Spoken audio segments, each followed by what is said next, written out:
Hey folks, how you doing today? Today we're going to talk about the above the tie razors. Now why did I do those stupid sound effects?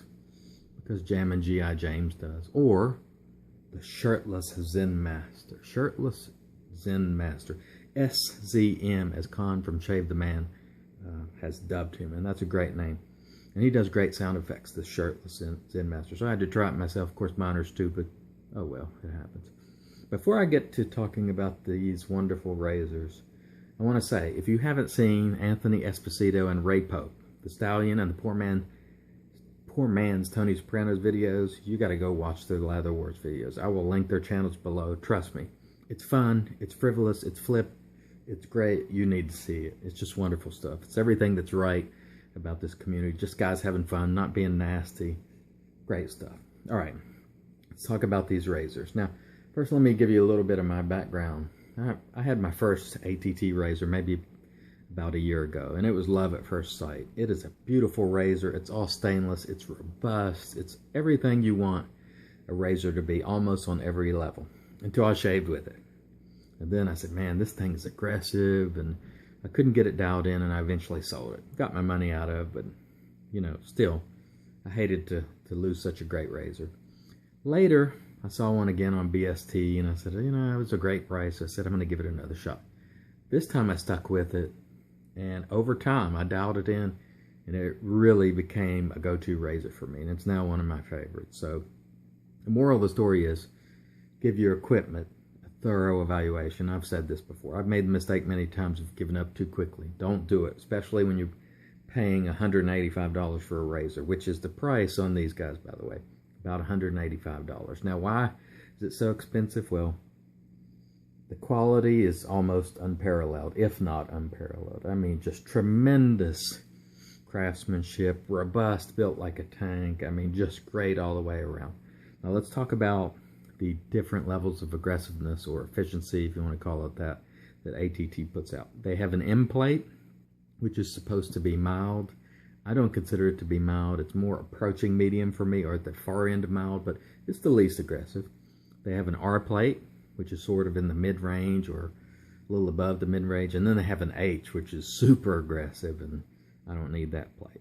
With handles, they have the Kronos, which I'm holding here, which is a longer, knurled, beautiful handle. Then they have the Atlas, which I have here, which has an amazing barber pole-ish knurling that I hope you can see. They also have a Colossus model, which I don't have right now, but I have on order because I picked up another plate in a trade, and I'll just buy a top cap and the Colossus handle and make it another razor. Something interesting about this Atlas handle, the knurling is some of the best that I've ever seen, maybe the best. In fact, it's so pronounced that if you run your hand up this, or let me just hold it with these fingers, and if I let it slide down, you see how that razor is spinning on its own? I'm not twisting it with my fingers. It's turning just based on this barber pole style knurling. You could just, now I'm turning it, but I wasn't before. It's just amazing, amazing knurling, and I hope that comes through, but it may not. The best I've ever seen. So if you like a short-handled razor with amazing knurling that's built like a tank, ATT Atlas might be for you.